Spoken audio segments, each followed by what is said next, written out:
Yes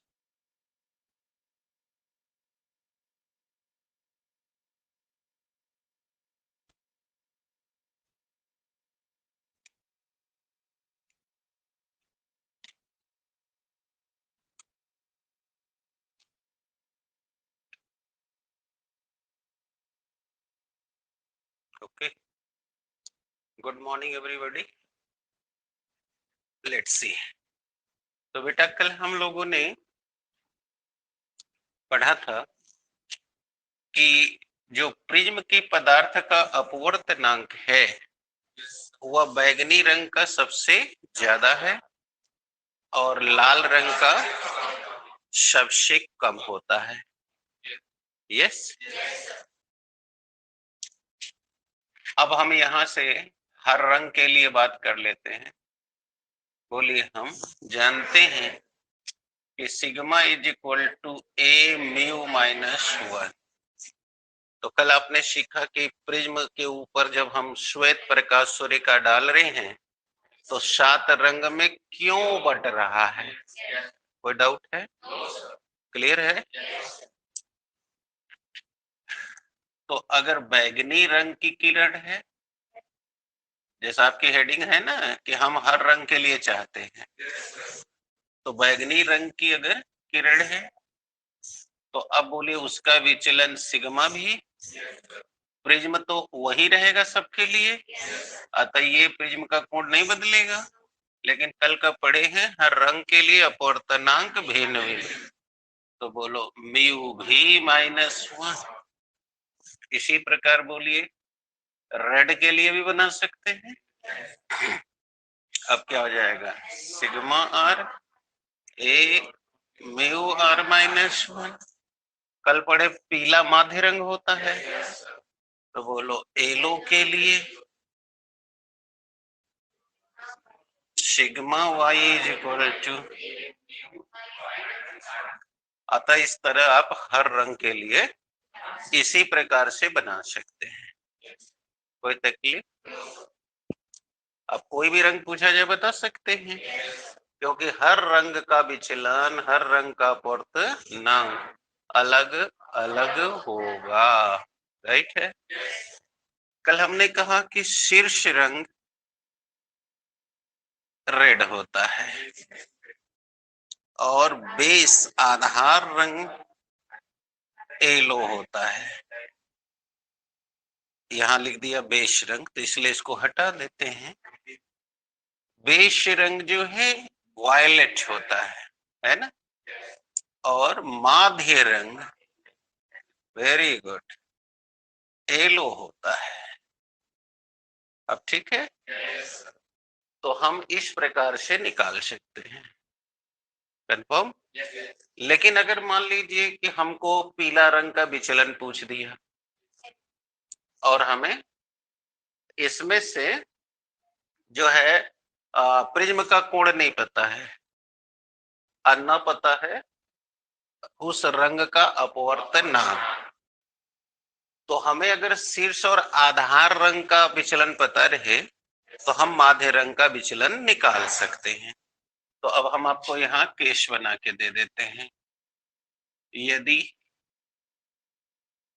शीर्ष व आधार रंग, इसकी जरूरत न्यूमेरिकल में पड़ेगी बेटा, शीर्ष व आधार रंग की विचलन कोण पता हो, विचलन कोण ज्ञात हो,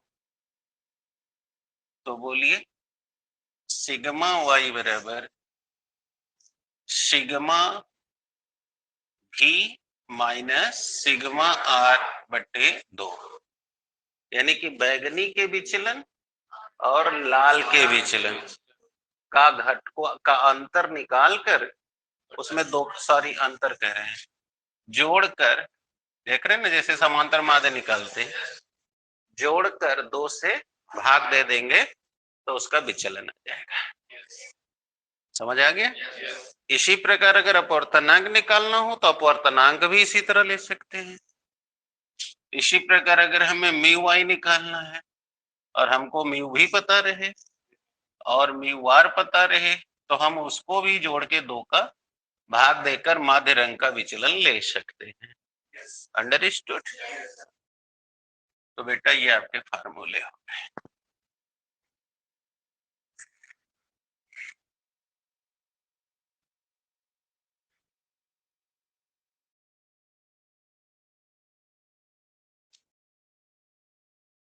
कोई तकलीफ बेटा?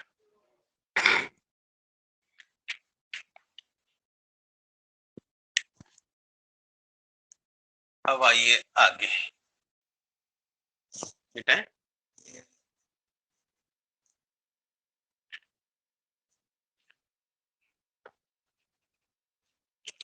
अब बात करेंगे बेटा कोणीय वर्ण विक्षेपण की। इसकी कोणीय वर्ण विक्षेपण, कल आपने वर्ण विक्षेपण पढ़ा था ना, किसे कहते हैं? अब आज ले रहे हैं कोणीय वर्ण विक्षेपण। एंगुलर क्रोमैटिक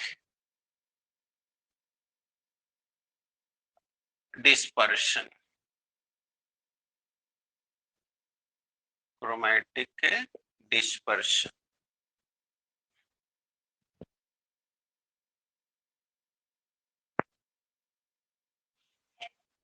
लिया जाए। क्रोमैटिक डिस्पर्शन, कोई तकलीफ? आइए देखते हैं कोणीय वर्ण विक्षेपण क्या होता है। करें?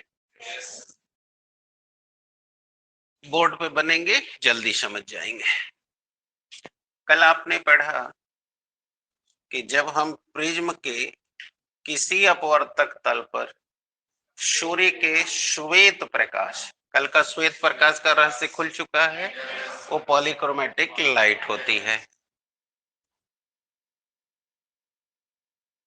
Polychromatic light.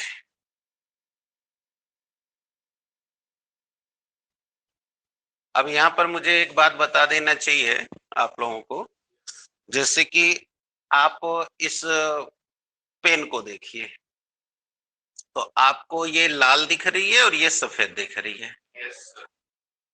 ऐसा क्यों? प्रैक्टिकल में वाइवा में पूछेगा तो अब आप जवाब दोगे कि सर सूर्य के श्वेत प्रकाश में जब हम किसी वस्तु को देखते हैं तो उस वस्तु से टकराकर जो किरण मेरे नेत्र में पड़ती है, हमें वह वस्तु उसी रंग की दिखाई देती है। जैसे कि यहाँ सफेद दिख रहा है, इसका मतलब ये सातों रंग की किरण को लौटा दे रहा है, अतः सातों रंग मिला देंगे तो सफेद हो जाएगा। और ये क्या कर रहा है? विव गियर में से रेड को केवल वापस कर रहा है, बाकी को एब्जॉर्ब करने, इसलिए ये रेड दिख रहा है। अब बाल काले दिख रहे हैं, इसका मतलब ये काली वस्तु सारे प्रकाश को अवशोषित कर रही है, कोई चीज हमें वापस, इसलिए वो हमें काली दिख रही। जैसे आप उस कमरे में देखिए, सब अंधेरा दिख रहा है ना, क्यों? क्योंकि वहां से कोई किरण हमारे नेत्र में नहीं आ रही है। अब समझ आ गया? कठिनाई है? अब यही रेड, इसी को आप अगर पीला प्रकाश में देखेंगे तो ये आपको लाल नहीं दिखेगी, तब ये पीला और लाल का मिश्रण दिखेगी। समझ में आ गया कि नहीं? तो इसी तरह से अब लाल और सफेद मिला दीजिए तो देखिएगा गुलाबी रंग दिखने लगेगा। तो दो रंग मिलाने से देखते होंगे कलर चेंज होते जाते हैं। तो अब समझ में आ गया ये रहस्य कि अभी नहीं आ गया? कोई भी वस्तु हमें जिस रंग की दिख रही है वह उस रंग की इसलिए दिख रही है क्योंकि वो रंग ही केवल रिफ्लेक्ट होकर हमारे आंख में आ रहा है, अर्थात वह जो वस्तु जिस प्रकार के रंग को परावर्तित करेगी वही मेरा नेत्र ऑब्जर्व करेगा। जैसे इन लोगों के लोगों पे देखिए किनारे में बॉर्डर पीला पीला लगा हुआ है, इसका मतलब कि वो केवल पीला रंग वापस कर रहा है, बाकी रंग को एब्जॉर्ब कर ले रहा है। समझ आ गई कि अभी नहीं आ गई? तो ऐसा ही है, ये सबको क्लियर हो गया? अब पकड़ेंगे यहाँ। तो सूर्य का जो ये बहुवर्णीय प्रकाश है, जब प्रिज्म से गुजरा तो आपने कल पढ़ा कि प्रिज्म का हर रंग के प्रति अपवर्तनांक भिन्न भिन्न होने से वह भिन्न भिन्न मार्ग से उसे विचलित कर देता है। तो बोलो ये 7 रंग में विचलित कर दिया। बोलो शीर्ष रंग रेड हो गया, ये वायलेट हो गया। अब जरा पकड़े, बोलो ये दोनों अपवर्तित किरणें हैं, और अब मैं रेड मार्क से कर रहा हूं ताकि आप समझ सके। बोलो मानसी, यहां देखो, अब ये देखो, अब इस रेड वाले को सीध में बढ़ा दीजिए और वायलेट वाले को बढ़ा दीजिए। देखिए कहीं काटा, तो जहां ये काट दिया वहां पर देखिए कोई कोण अंतरित हुआ, इसी का नाम है कोणीय वर्ण विक्षेपण।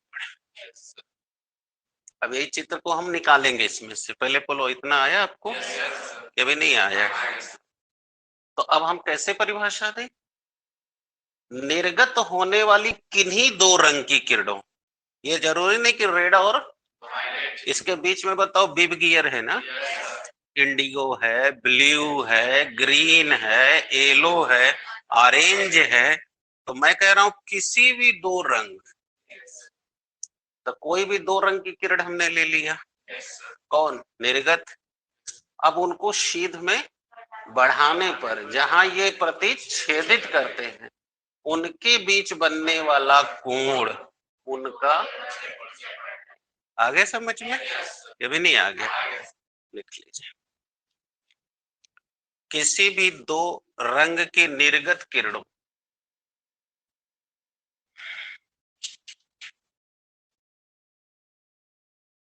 किसी भी 2 रंग की निर्गत किरणों,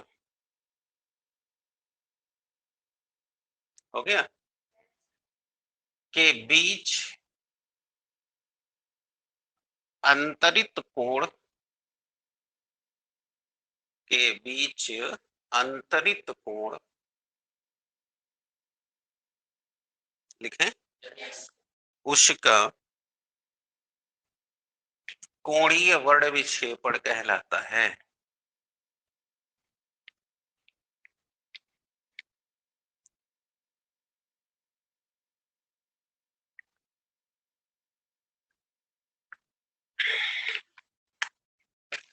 आया बेटा?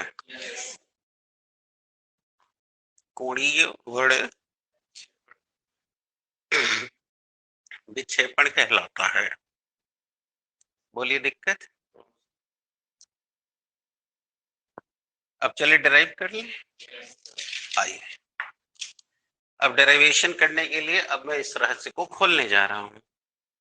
इतना तो बना लिए होंगे, अब पकड़िए जरा, बताइए अगर हम इस आपतित किरण को भी शीध में बढ़ा दें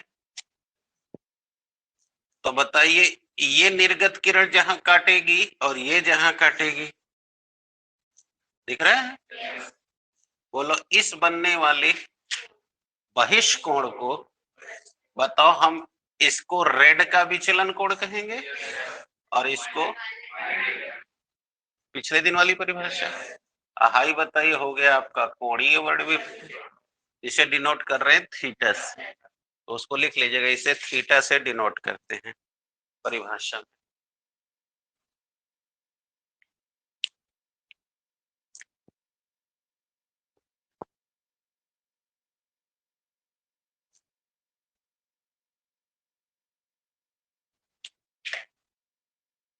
हो गया? अब चल रहे हैं कोणीय वर्ण विक्षेपण का डेरिवेशन करने, और डेरिवेशन के साथ ही आपको एक परिभाषा तो अभी दे दिया है, 2 और परिभाषाएं बना लेता हूं और वो भी आपके पास रहे ताकि कंपटीशन न्यूमेरिकल में दिक्कत ना आए। बोलो अब इस डायग्राम को देखिए, उठाने जा रहा हूं, इसीलिए मिटाया नहीं। बोलिए, ये है और एक ऐसे है और एक ऐसे है, देख लीजिए, ये ऐसे है, ये ऐसे है, ये ऐसे है। कठिनाई है। ये आपकी आपतित किरण थी, ये निर्गत, ये रेड वाली थी, ये वायलेट वाली थी। आपका भ्रम मिटाने के लिए मैंने बोला था कि ये कोई जरूरी नहीं बस यही दो रंग हो, 7 रंग में कोई 2 रंग लिया जा सकता है, क्योंकि डेफिनेशन में खुल के लिखा गया है कि किन्हीं भी 2 रंग की निर्गत किरणों को शीध में बढ़ाने पर उनके बीच अंतरित होने वाला कोण कोणीय वर्ण विक्षेपण कहलाता है, जिसे थीटा से, तो बोली ये रहा थीटा, बोले ये कौन थी, सिग्मा आर, सिग्मा भी, इसीलिए मैंने नहीं मिटाया है। अब मिटा दूं?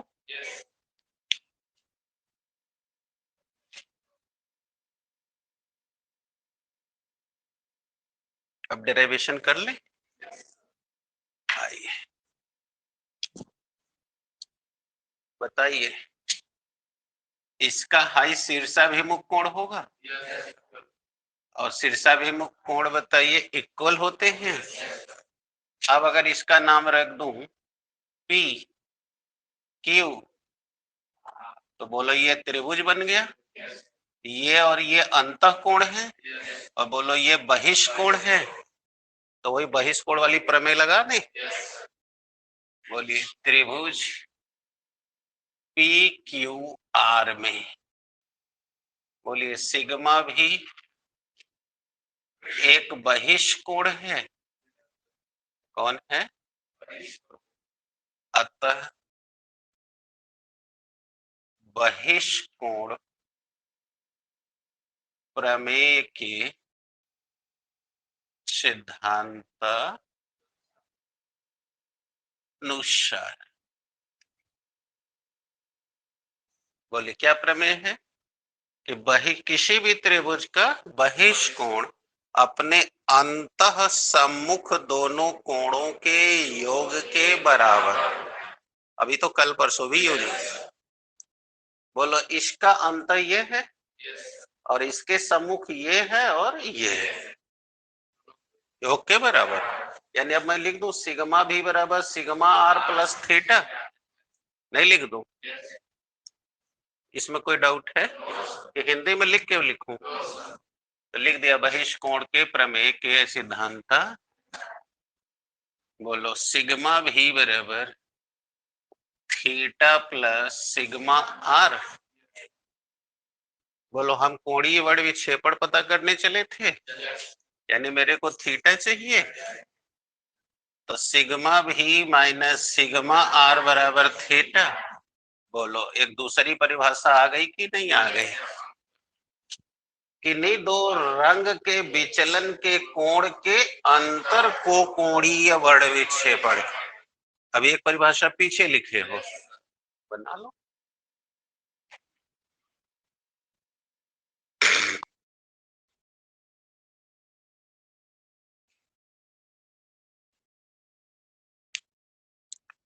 किसी 2 रंग के विचलन के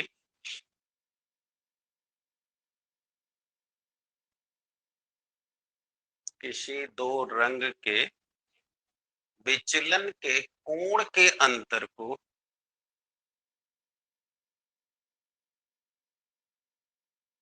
विचलन के कोण के अंतर को कोणीय वर्ण विक्षेपण कहते हैं।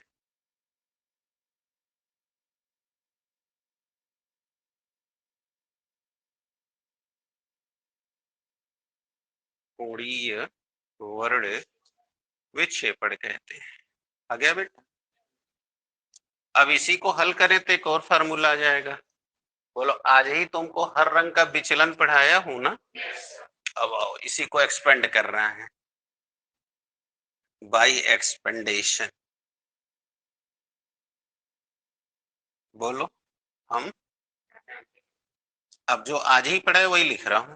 बोलो क्या, सिग्मा भी बराबर ए म्यू भी -1, बोलो माइनस ए R-1 बराबर, बोलो ए कॉमन ले लें, तो म्यू भी -1 म्यू आर +1, घटाते समय चिन्ह बदल जाता है। बोलो 1 से 1 कट गया, तो थीटा बराबर ए mu B minus mu are. बोलो एक तीसरी परिभाषा भी आ गई कि किन्हीं दो रंग के अपवर्तनांकों के अंतर और प्रिज्म के कोण का गुणनफल कोणीय वर्ण विक्षेपण कहलाता है ना। ये तीसरी होगी।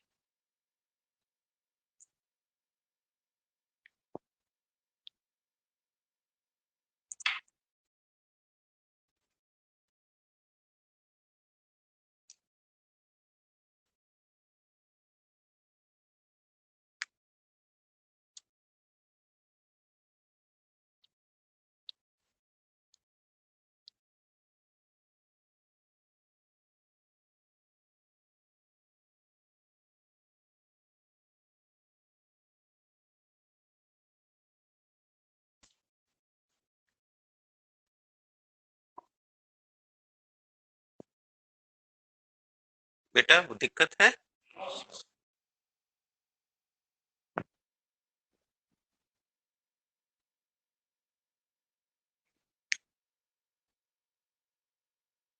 चले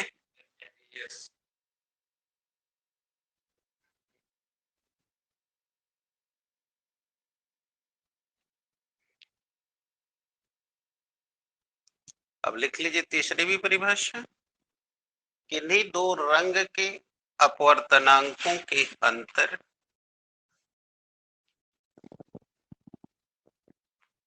अपवर्तनांकों के अंतर व प्रिज्म के कोण का गुणनफल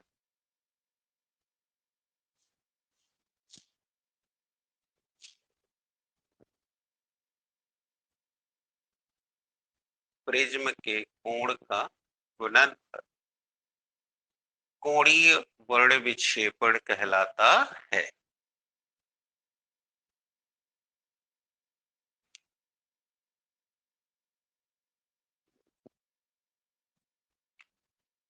अभी ठीक है।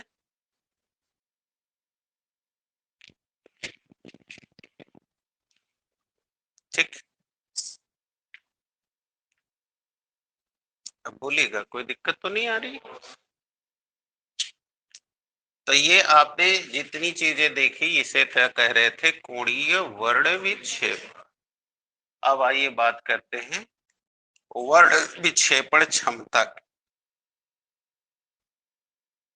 अगली हेडिंग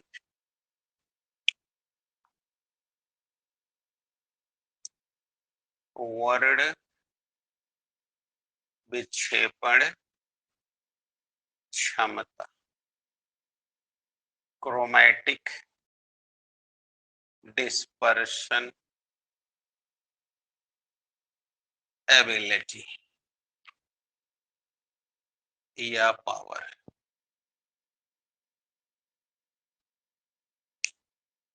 वर्ण विक्षेपण क्षमता चला गया।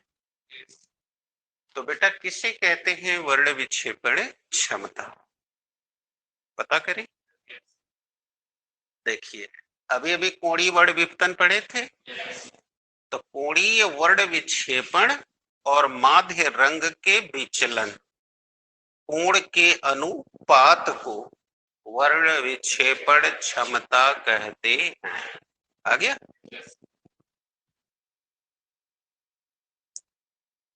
लिखिए,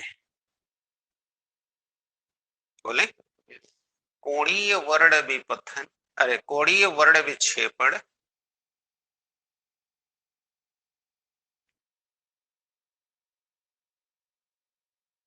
कोणीय वर्ण विक्षेपण तथा माध्य रंग के विचलन, माध्य रंग के विचलन कोण के अनुपात को, कोण के अनुपात को वर्ण विक्षेपण क्षमता कहते हैं।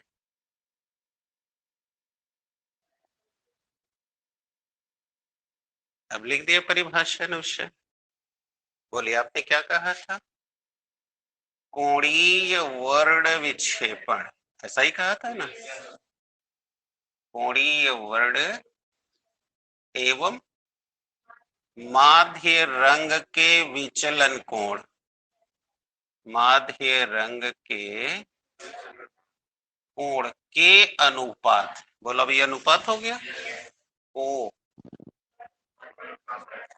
वर्ण विक्षेपण क्षमता कहते हैं। सही है। अब आइए, वर्ण विक्षेपण क्षमता को बेटा हम ओमेगा से डिनोट करेंगे और कोणीय वर्ण विक्षेपण को बोलो थीटा, और माध्य रंग के विचलन कोण सिग्मा वाई। विचलन को सिग्मा से ही करते थे। ये देखो बन गई परिभाषा, बन गई ना? अब इसी को खोलो तो थीटा के आज तुमने दो परिभाषाएं, तीन परिभाषाएं पढ़ी, दो सूत्र पढ़ा। बोलो सिग्मा बराबर क्या पढ़े थे? Mu B minus mu R बटे सिग्मा वाई। तो देखो एक सूत्र ये बन गया, और अब तीसरा बोलो A mu B minus mu R sigma Y. अब इसको हल कर लो। बोलो A mu B minus mu R बटे ए म्यू वाई माइनस 1। बोलो ए से कट गया, तो बोलो ओमेगा बराबर mu B minus mu R बटे म्यू वाई। आ गया? तो जब हमको बेटा कोणीय वर्ण विक्षेपण और माध्य रंग का विचलन दिया होगा तो इसी सूत्र से लग जाएगा, और अगर हमें दो रंग का विचलन कोण दिया है तब इससे लगा लेंगे, और जब हमें दो रंग का अपवर्तनांक दिया है तब इससे निकाल लेंगे। आ गया ना?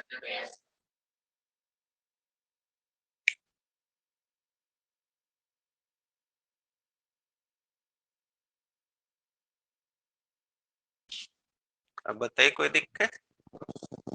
जल्दी करिए।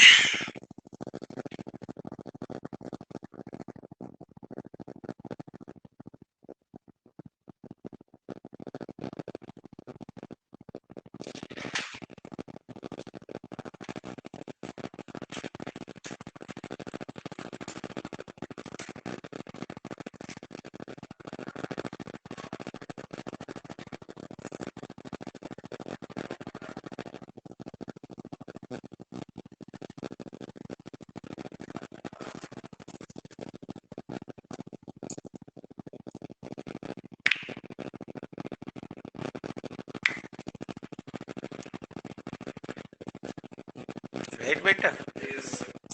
तो बेटा ये चैप्टर अब समाप्त हो गया, यानी अब तक हम लोग लाइट से दो तीन चैप्टर निकाल लिए।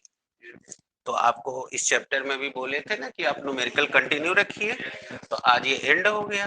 तो अब जिसका जो न्यूमेरिकल फंसा है अब वो कल ले आके बुक पूछ लेगा। अब हम अगले चैप्टर की ओर प्रवेश कर रहे हैं, और उसका नाम है लेंस से होने वाला अपवर्तन। चला जाए।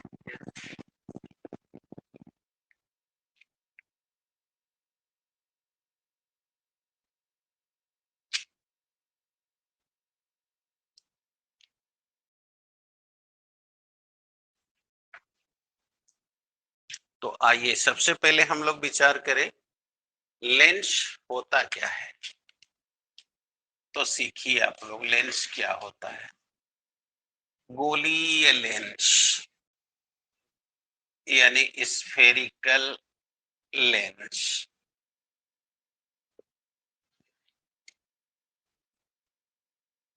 करें? आप लोग याद होगा कि आपने जब चैप्टर्स पढ़ना शुरू किया था तो दर्पण में भी सुना था गोलीय दर्पण होता है। तो क्या सुना था उसमें कि कांच का जो गोला है, अब इस पर हम ये सब भाई बाप को बता चुके हैं, कांच क्या होगा, कांच को कौन काटेगा, कैसे हम दर्पण बनाएंगे, अब ये सब आपके पास पहले से जानकारी है, तो वो सब तो आपके पास रहना ही चाहिए, क्योंकि कभी भी कोई सवाल पूछा जा सकता है। अब आइए वहीं से शुरू करते हैं। तो ये देखिए कांच का गोला हो गया। अब आपने कहा था कि इसको काटिए, तो आपने कहा कि गोले में बड़े सारे तल होते हैं, यानी अनंत उसके बेश हैं, एक दो ठो नहीं है, क्योंकि इसका कोई आधार होता ही नहीं, इसको किसी भी आधार पे रखा जा सकता है। तो आपने कहा कि अब हम गोले को काटेंगे तो तीन ही तरह के तल मिलेंगे, जैसे हमने यहां से काट दिया, यहां से काट दिया, यहां से काट दिया। तो देखिए एक फ्लैंक आपको मिल गया ऐसा, एक फ्लैंक मिल गया ऐसा, और एक फ्लैंक देखिए ऐसा।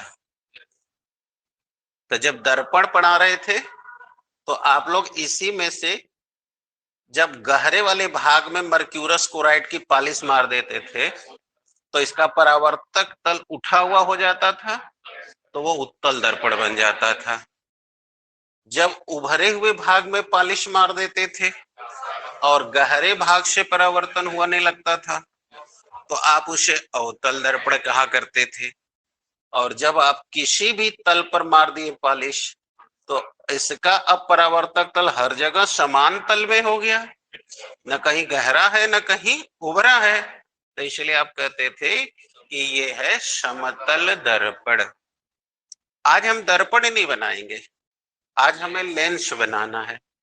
तो अब इसमें से किसी भी दो तल को लेना पड़ेगा। अब माइंड करिए, जो आपका दर्पण था उसमें एक ही तल काफी था, अब यहाँ एक तल से लेंस नहीं बनेगा।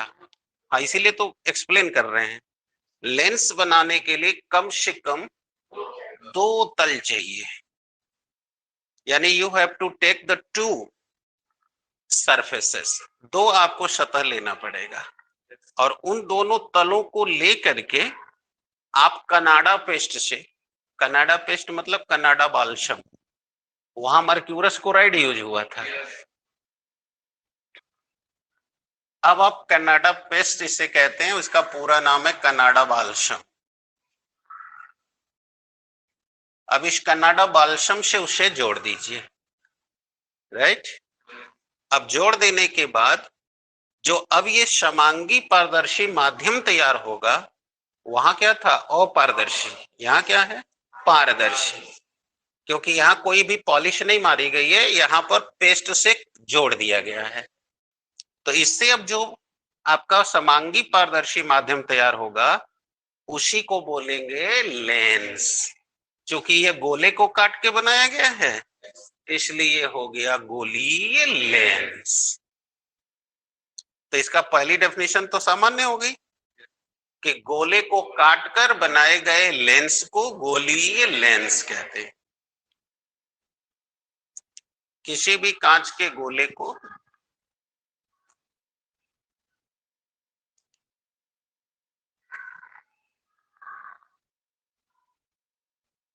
किसी भी कांच के गोले को काटकर बनाए गए लेंस को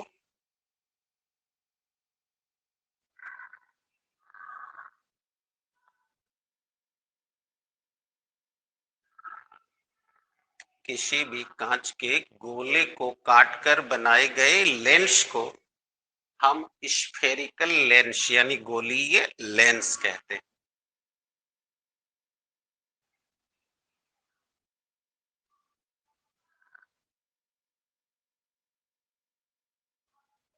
ओके क्या बोलते हैं बेटा, गोलीय लेंस कहते हैं।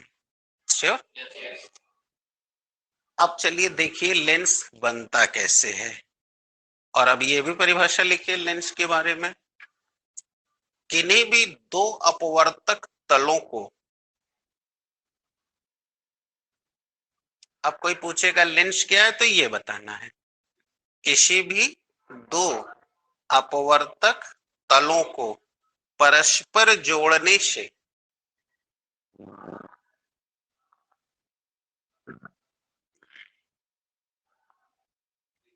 परस्पर बने हुए समांगी पारदर्शी माध्यम को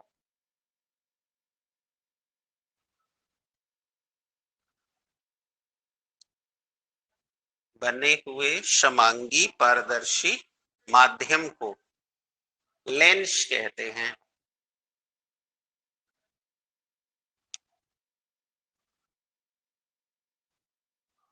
हो गया बेटा? क्या कहते हैं? लेंस कहते हैं। अब कोई डाउट्स? अब आइए जोड़ के देखते हैं। बोलिए, ये तल है और ये तल है। अब देखते जाइए मैं कैसे कैसे जोड़ रहा हूं, क्योंकि अब तक जो पढ़े थे आप क्लास 10 तक, उससे बिल्कुल डिफरेंट बात होने जा रही है। वहां आपको ये नहीं बताया गया कि कैसे लेंस बनता है, क्या है। वहां सीधे आपको लेंस दो ठो पढ़ा दिए गए, उत्तल और अवतल। तो इसीलिए अब वहां से हटके यहां से आइए। देखिए, ये एक तल हमने ले लिया और दूसरा ये ले लिया। अब दोनों को देखिए जोड़ दिया, तो इसका तल बोलिए उठा हुआ है, इसका तल देखिए समतल है। अब आप यहां से देखिए, ये पहला तल है, ये आप अपनी परिभाषा मिलाई, यही लिखे हैं आप। किन्हीं भी दो तलों को, है ना, जोड़ करके, जोड़ने से बने समांगी पारदर्शी माध्यम को लेंस कहते हैं। तो देखिए, ये पहला तल उत्तल, दूसरा तल। अब ये हो गया उत्तल समतल लेंस। क्या बोलेंगे? अब इसे बोलेंगे उत्तल समतल लेंस, यानी convex plus plane is equal to convex plane lens. अब चलिए, अब उल्टा जोड़ते हैं। पहला तल हमने समतल ले लिया, दूसरा ये ले लिया। अब बोलिए, ये पहला तल, ये दूसरा। तो बोलिए, ये तल कौन है, ये कौन है? ये अवतल नहीं है बेटा, उत्तल है। ये तल उठा हुआ है। अब बोलो, जोड़ दिया तो समतल प्लस उत्तल बराबर समोत्तल लेंस। देखो, अब ये प्लेन कॉन्वेक्स लेंस हो गया।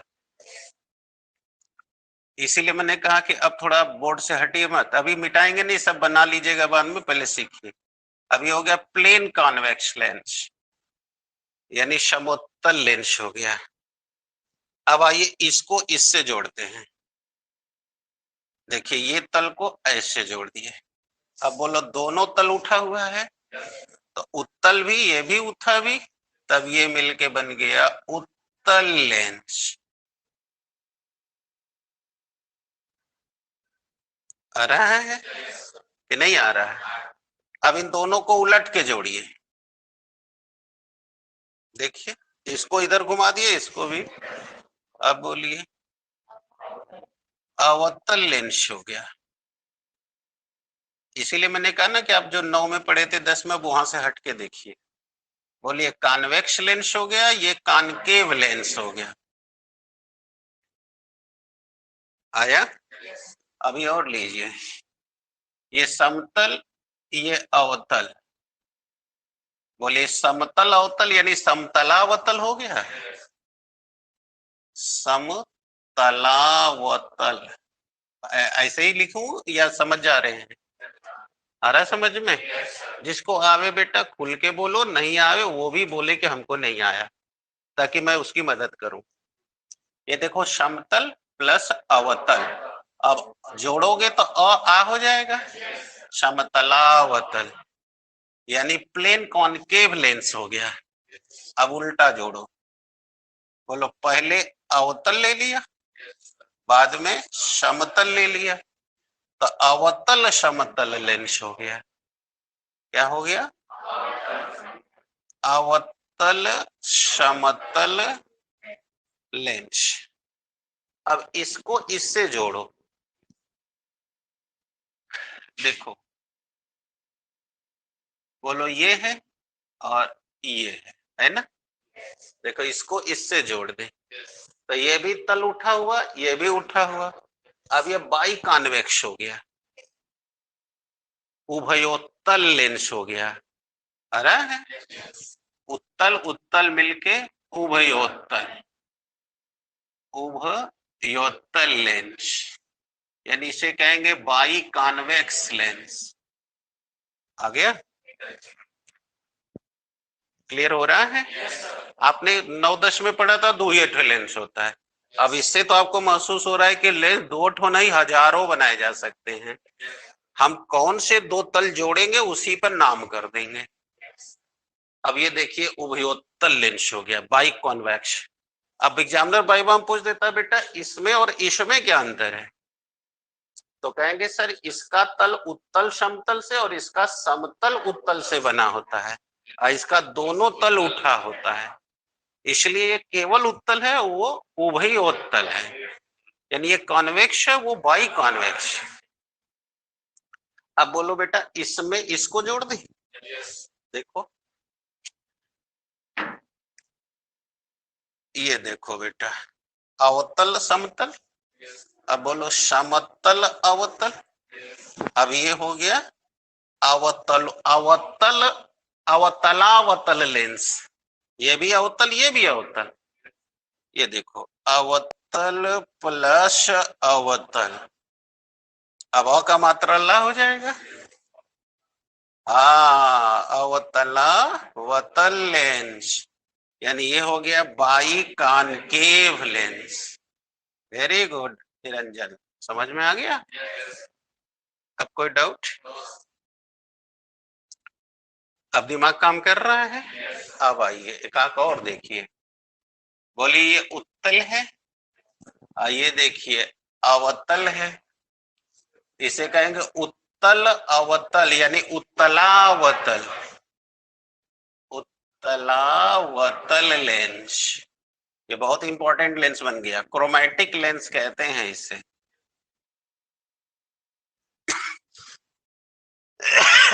आया? ये बन गया उत्तल प्लस अवतल बराबर उत्तलावतल लेंस।